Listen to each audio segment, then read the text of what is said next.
Question and answer session. Carnatic music for common man, Sundararaman Chintamani. Carnatic music for common man.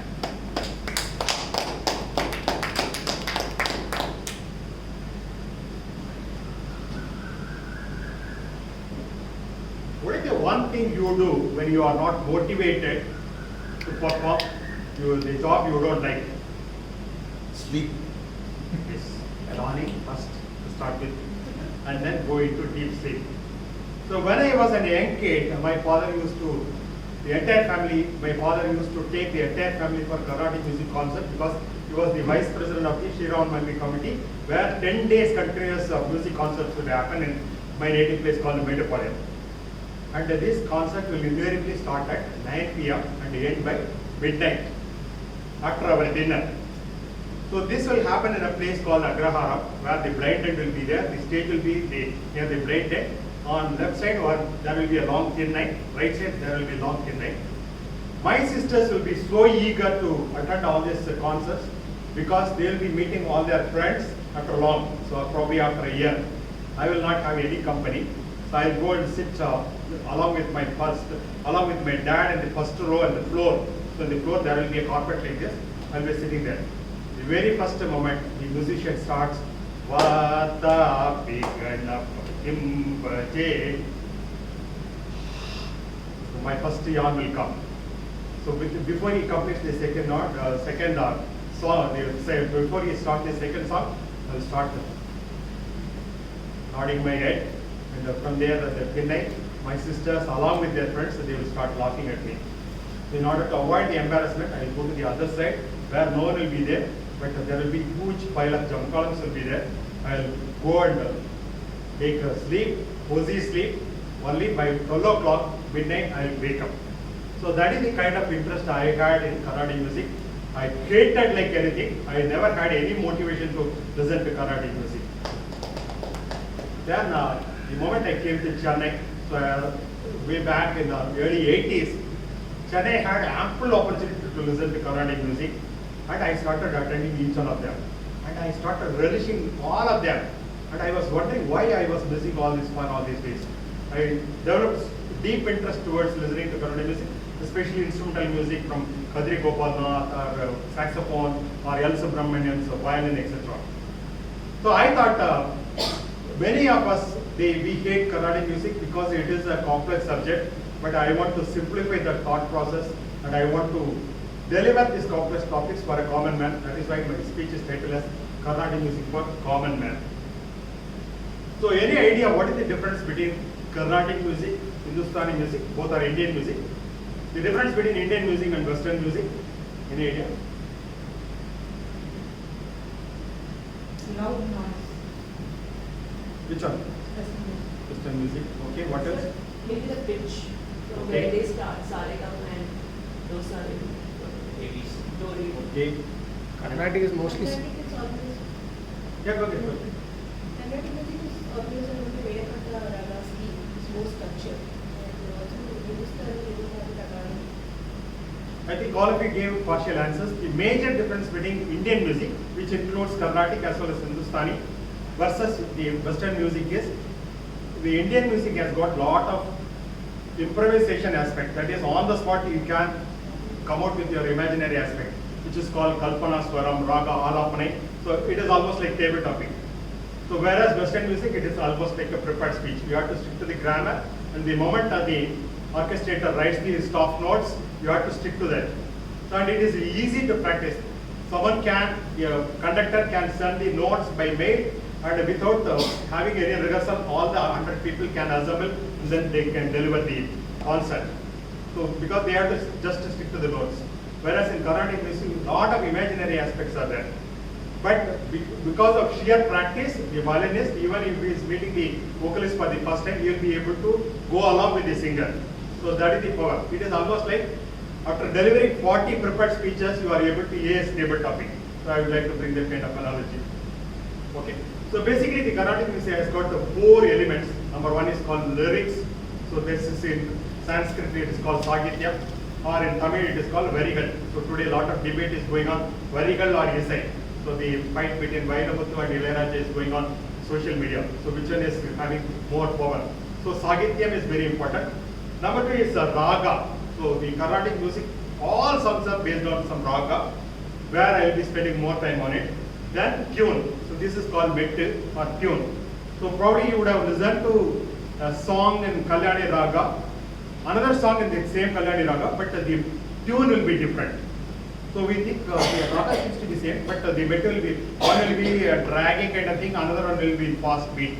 So the beat or style is called tune. Then the last one is called Tala. So Carnatic music has got different Tala schemes, Adi Talam, Rupaga Talam, etc. I am not getting into the complex subject because that itself is a complex subject. So today, for the benefit of the audience, I would like to spend more time on Raga because this is the easiest way a common man can resonate with the Carnatic music. So Raga is nothing but a string of swaras. What are swaras? So again, I am getting into a lot of jargons. Swara is nothing but a musical note. So in Western music, they call it as octave. So octave has got 7 notes or 7 notes.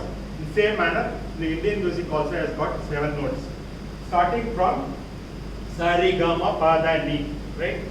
So for example here,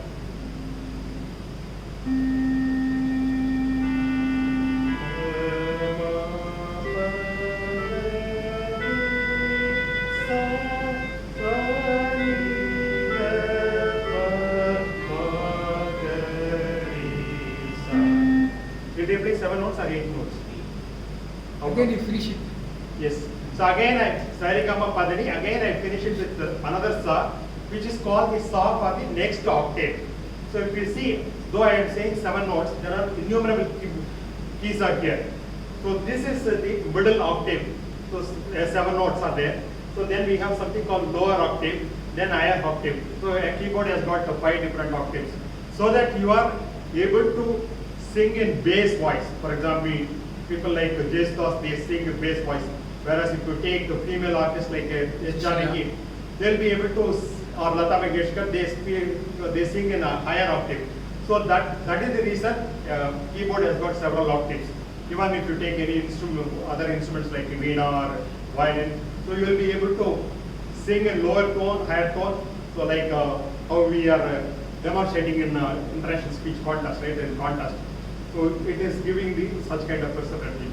So with these 7 notes, you will be able to alter. So apart from these 7 notes, this Carnatic music has also got smaller variations are there. So there are 2 notes which will not have any variations. In chemistry, we have seen something called allotrope, right? Same chemical having different forms. So like that, every swara has got 2 minor variations are there, except Sajjavam and Pa, Panchamam, Sa, Pa. So that's why these 2 are never vary. So that is why in Carnatic music, if you go and a guru will ask the student, first you say Sa, Pa. Sa, Pa means then you fix your Shruti. Sa, Pa, Sa, Sa, Pa, Sa. That means the listener will understand what is your basic Shruti. So if you are deviating from this basic Shruti, then it will look like totally off beat, off note for the listener, which is Sanskrit or in the Tamil we call it as Abhaswaram. So the listener will not be able to enjoy. So frequently the teacher will be asking, where is your Shruti? Where is your Shruti? And some people will be looking, sir, Shruti has not come today. So basically here Shruti means the basic note where your voice is resonating, where you want to take that as a base. So the Sapa does not have any variation, whereas Re, Ga, Ma, they all have 2 variations. For example, Suddha Rishabha and Sadhusha Rishabha, Antara Gandharam, Sadharana Gandharam. So that's why if I play this keyboard,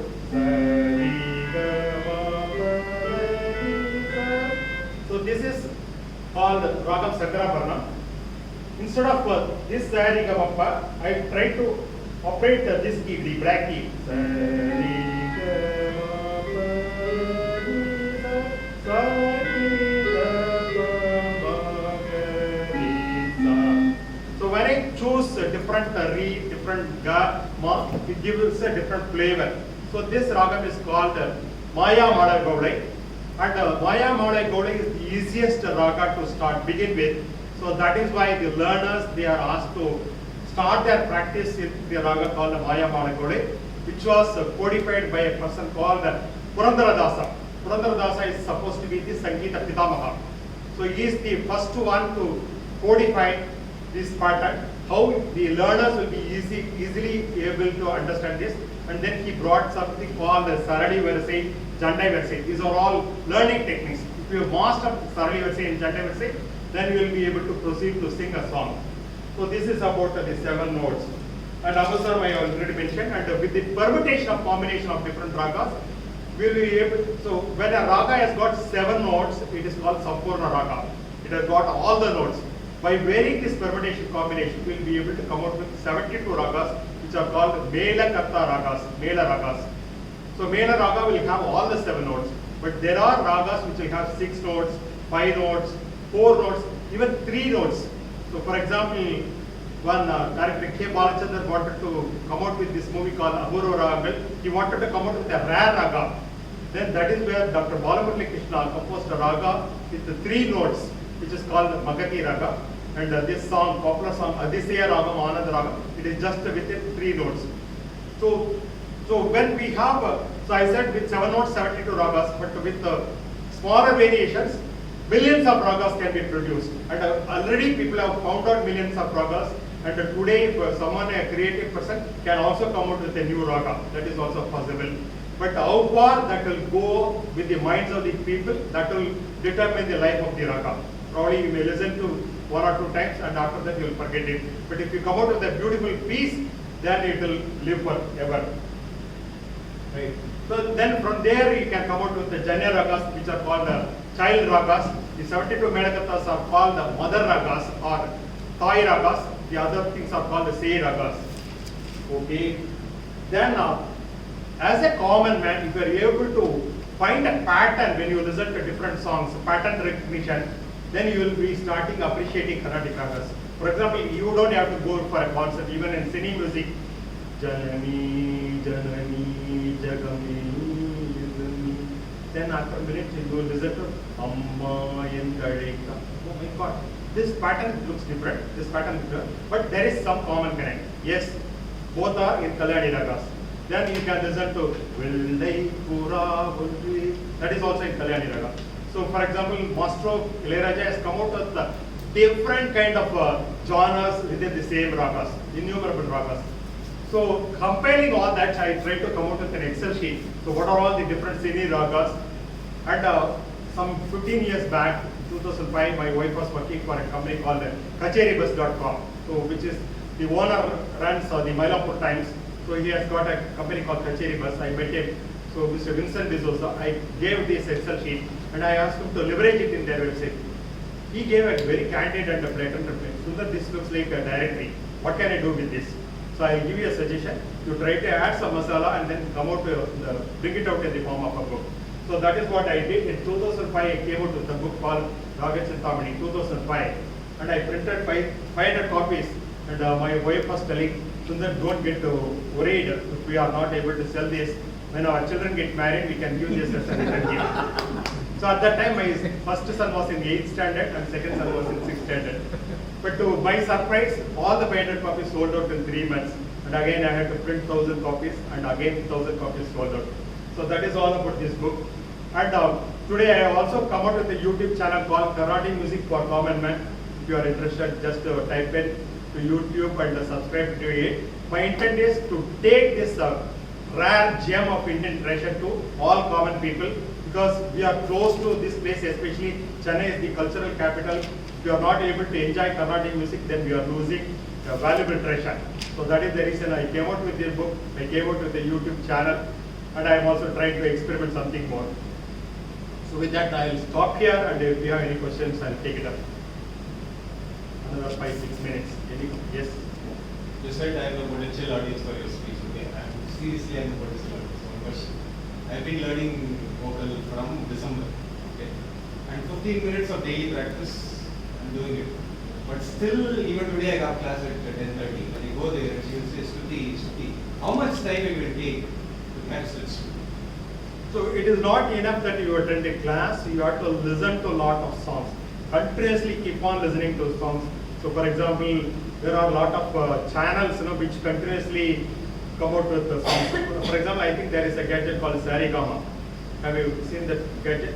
There is a Hindi songs version, Tamil song. I think there is also a Carnatic. So some 5,000 songs will be there.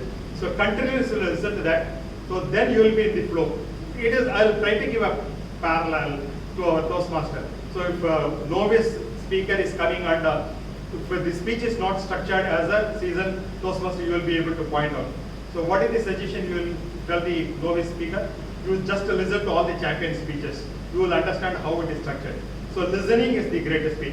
So though I was sleeping when I was a child for almost 15 years, so all that musical knowledge has gone to my subconscious mind, and that is the reason today I am able to appreciate that. Even I am able to come out with a book. So still I have not learned formal music, but I thoroughly enjoy it, and I can easily identify more than 100 ragas. It is all because of listening. Hope I answered your question. Yes. Like you just started, you didn't have that interest, or it was like very, it used to put you off, it used to yawn and stuff. So what is that point wherein it came in your life and you got so motivated to take it, it brought Yeah, I so got much- your question. So what is the transformational aspect Yeah. of it? So the thing is, when everything is forced, we have a hatred. So for example, you put your child in a chess class and ask him to attend chess class every day as a compulsory aspect, but at one point of time, it will come within, right? So then when they start identifying, so I am unable to figure out what was that particular moment. So when I started listening without any compulsion, then I got interest. That's all. So the compulsion versus doing something on your own. Any other? Yes. So, see, with the advent of Western music coming into India, a lot of fusion music is happening. So you had already said that the difference is on the spot. There are notes, and for Carnatic music, it is more practice. So, so how does this fusion music, when it comes to see, how does it dwell? As in the sense, one is completely it is quite different. So what is what makes? So normally in fusion music, the less scope for take.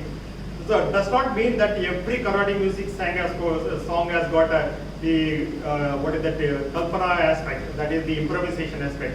So a singer has the freedom to sing like what the teacher has taught, and if he is performing, if he is a seasoned artist, then he will have liberty. For example, if he is performing a 3 hours concert, certain songs he will try to bring in all the impromptu-ness into it. So not every song. So that scope is there. Well, they perform the fusion, normally they don't try that. So they will try to take some Western beats instead of the Mridangam Ganjira. They will try to bring in drums and other kind of stuff. But here they will take a Tyagaraja song, Lagumomu Ganaletu. So they will try to assess flat chords. Instead of, the Indian music has also got something known as Gamakam, which has got the ornamentational aspect, the curves and what is that? When you try to put a column, either you can put a straight line column, or you can also draw a column with the curvy lines. So the curvy line columns are Indian music, whereas the column with the straight lines, they are equated to the Western music. So this, they try to take a Carnatic music song, and when they try to bring it in the fusion, they try to make it as a straight line, right? So it is just for the fun of it, some innovation aspect, that's all. So you cannot continuously listen to fusion music for a Carnatic music rasika. Any other question? Yeah. So when you're writing a book, you are trying to relate raga with the film music, but film music, it happens that it is not in a due form, or they will write with various ragas. Very good. So suddenly, Musahara or something. Correct. So I think you raised a valid point. So here in Carnatic music, you are expected to adhere to the raga. So when I sing Kalyani or Shankarabharan, I cannot deviate. So the moment I deviate, people will close their ears and say Abhasaram, Abhasaram, right? So immediately they will say. So except in very rare cases, deliberately you can bring in, so which is totally different subject, I am not getting into it. But whereas in the film world, the musician, the music director has got ultimate liberty to do whatever he wants. For example, from Kalyani, so after Pallavi, Anupallavi, you'll switch over to different ragas, the background music, and again you'll come back to Kalyani, and again for Charanam you can take. So that is the reason I have given a disclaimer saying that Sindhi song has got multiple ragas which has got overlapping, and whatever the predominant raga, I try to bucket them. So around 1800 songs, I try to codify into 160 ragas, and for each raga I have given the Aroganam, Avaronam, and some interesting tidbits about it. So I think I have 1 more minute. Last question. One last question. Every movie song will have some or other raga as a correlation. Mostly during the yesteryears, 60s, M.S. Viswanathan, Viswanathan Ramamurthy, and then K.V. Mahadev period, all the songs will have a Carnatic background. Then Ilayaraja has also almost 80% of them are Carnatic music based ragas, A.R. Rahman also to some extent. But after that, 80% are not following the raga pattern. So they try to bring in all Titu songs, which are very difficult to bucket under raga based songs. So that is the reason today's songs they are not immortal, whereas the old songs are still we are able to enjoy, at least for generations like us. So with that I will stop here. Then if there are any other questions, I will take it up. Over to Gabriel. Thank you so much, Sundar.